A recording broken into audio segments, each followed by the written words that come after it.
नमस्ते and welcome back to the channel friends. जैसे कि आप सब जानते हैं, घर में रेनोवेशन का काम चल रहा था जो कि लगभग अब ख़त्म हो चुका है।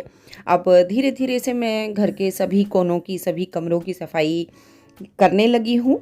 ऑलमोस्ट ख़त्म हो चुकी है, वो भी एक दो जगह बची हैं जिनका काम मैं अभी फ़िलहाल निपटाने में लगी हूँ। वीडियोज़ आप लोगों के साथ शेयर कर रही हूँ।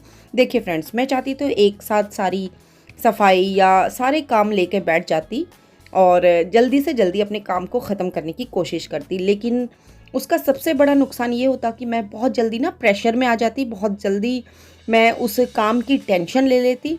तो इसीलिए हमेशा से कोई भी काम मैं शुरू करती हूँ तो एक प्लान मेरे दिमाग में ऑलरेडी तैयार होता है कि मुझे आज के दिन में अपने डेली रूटीन के अलावा क्या एक्स्ट्रा काम लेकर के बैठना है, क्या फैलाना है। अभी फ़िलहाल शाम हो गई है तो मैंने इस काम को यहीं पर रोक दिया और अपनी रसोई संभाल ली।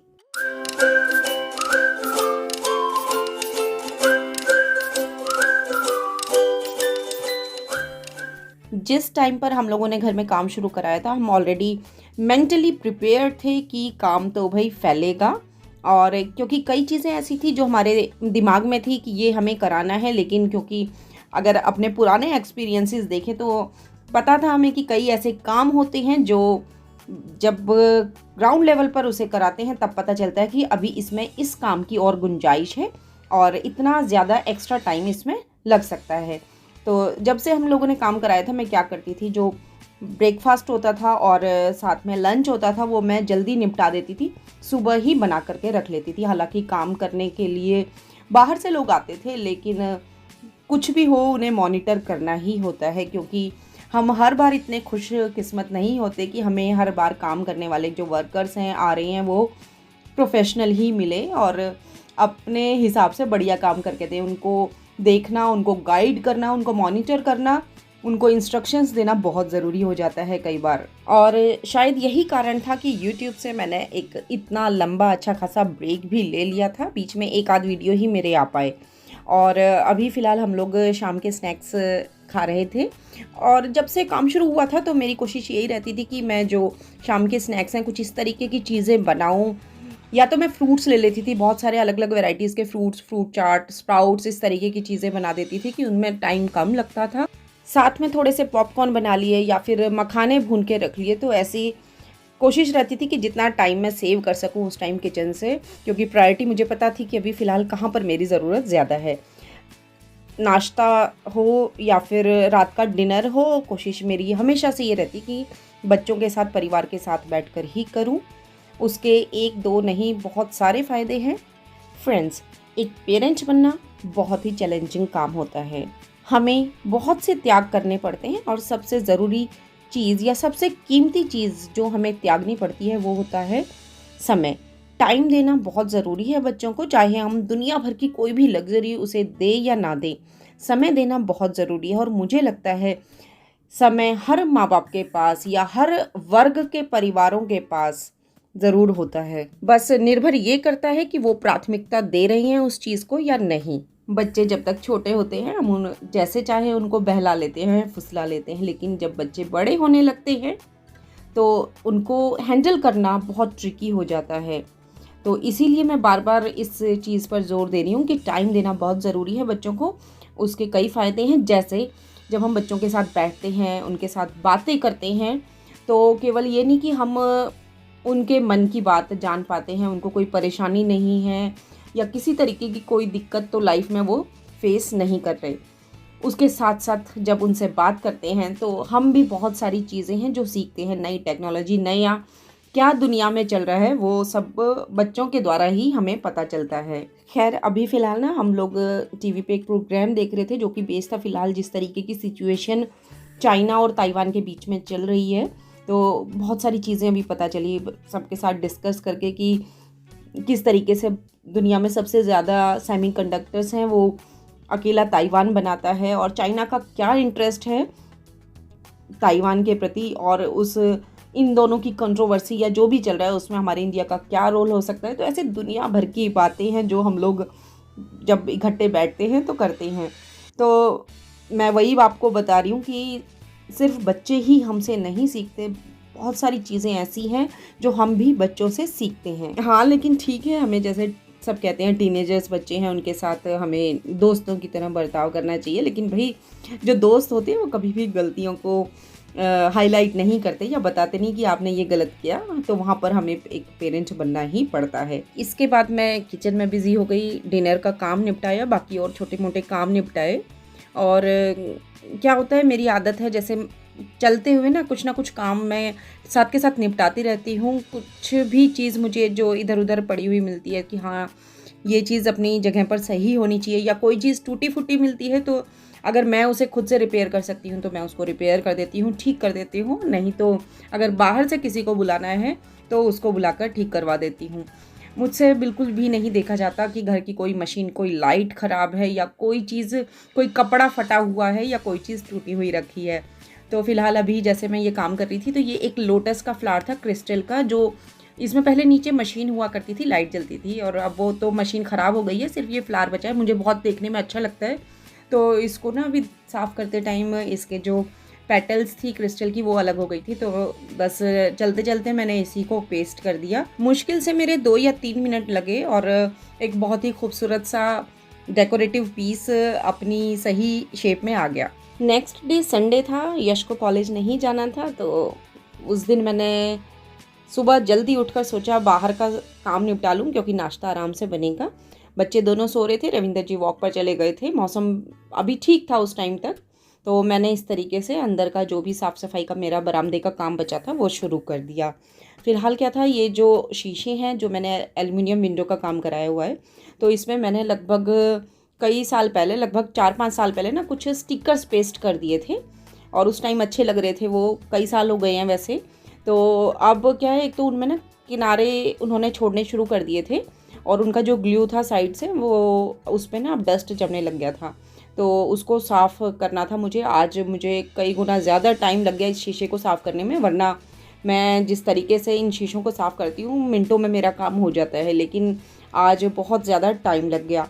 और सबसे पहले मैंने क्या किया, जो जूना होता है बर्तन मांजने का वो एक लेके, और उसमें निरमा या जो भी एक डिटर्जेंट लिया, और उससे घोल के पूरे शीशे जो है तीनों पैनल्स पर उससे साफ़ करना पड़ा।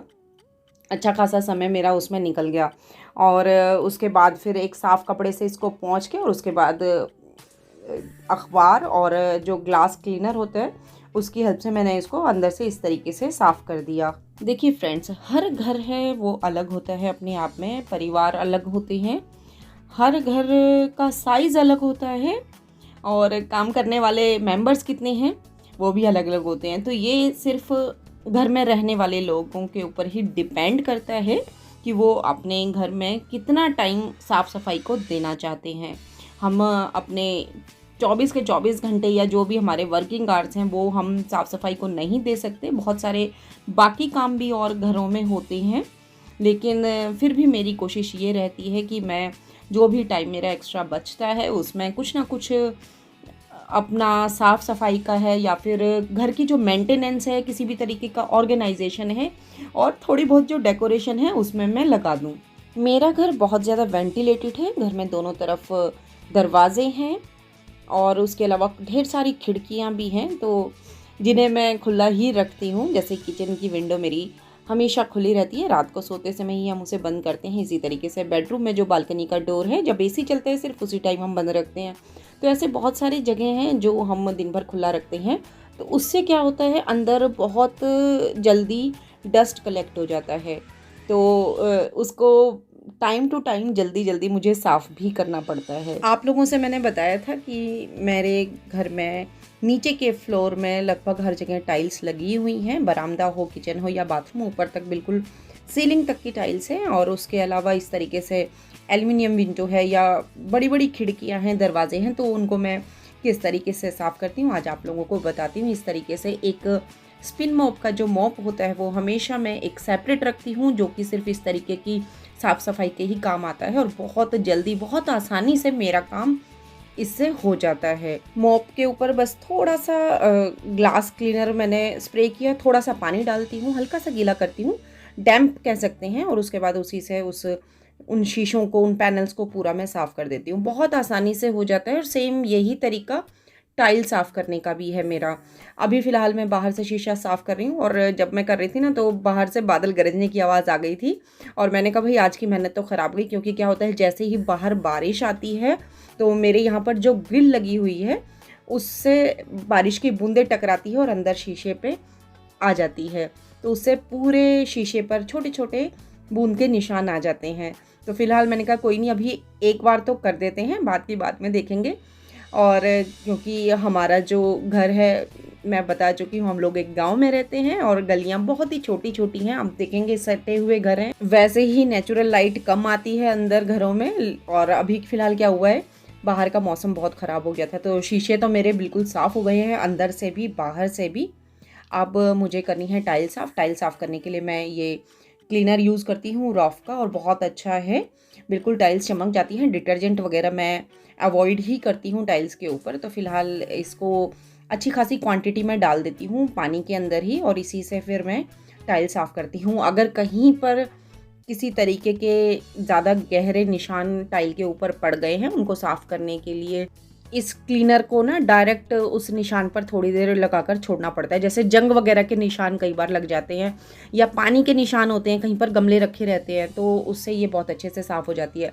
तो फ़िलहाल देखेंगे आप किस तरीके से मैंने टाइल्स को साफ़ करने का काम भी शुरू कर दिया। और ये वाली जो टाइल्स है ना, ये वाली जो स्टोन फिनिश की, इसे साफ़ करना बहुत मुश्किल हो जाता है, लेकिन जब से मैं स्पिन मॉप से साफ़ करने लगी हूँ मेरा काम बहुत आसान हो गया है और पानी बिल्कुल गंदा हो गया था। अब मैं टाइल साफ़ कर रही थी और इस बीच बारिश भी शुरू हो गई। और कहते हैं गरजने वाले बरसते नहीं, लेकिन आज तो भाई उल्टा हो गया। आज बादल भी बहुत गरजे हैं और बारिश भी इतनी ज़्यादा हुई है कि भाई दिन में ही रात हो गई। देखिए आप मेरे पीछे बिल्कुल अंधेरा हो गया और मेरा काम यहाँ चल ही रहा था।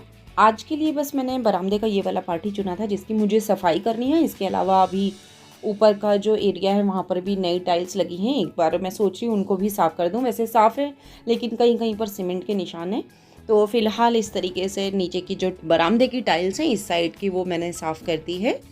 और वॉश बेसिन वाला एरिया भी मैंने छोड़ दिया है, वहाँ पर मुझे थोड़ा सा भी काम करना है। क्या करना है वो आप लोगों के साथ ज़रूर शेयर करूँगी। और देखिए फ़िलहाल कितनी ज़ोर की झमाझम बारिश हो रही है, और ऊपर मैं फिर देखने गई थी कहीं कोई नाली वगैरह तो नहीं रुकी हुई। और ऊपर तो बारिश देखने में मज़ा ही अलग तरीके का आता है। मैंने कोशिश भी की कि ना मैं थोड़ा सा आगे तक होके आऊँ और थोड़ी सी अच्छी अच्छी क्लिप्स लूँ वहाँ पे बारिश की, क्योंकि खुले एरिया में तो बारिश देखने में ज़्यादा अच्छा लगता है। लेकिन बारिश इतनी तेज़ थी कि मैं अंदर खड़ी होकर शूट कर रही थी तो भी मैं ऑलमोस्ट गीली हो गई थी। क्योंकि आज संडे है तो बच्चे आराम से सो कर के उठे, तो सोकर उठे, उनको सरप्राइज़ देने के लिए मैंने उनके लिए बनाया हुआ था आज ब्रंच में पिज़्ज़ा। तो फ़िलहाल वीडियो बहुत लंबा हो गया है, यहीं पर इसे ख़त्म करना पड़ेगा। उम्मीद करती हूँ वीडियो आप लोगों को ज़रूर पसंद आया होगा। प्लीज़ वीडियो को लाइक करें, शेयर करें, सब्सक्राइब करें, और फिर मिलेंगे एक और नए वीडियो के साथ। तब तक के लिए good bye and take care.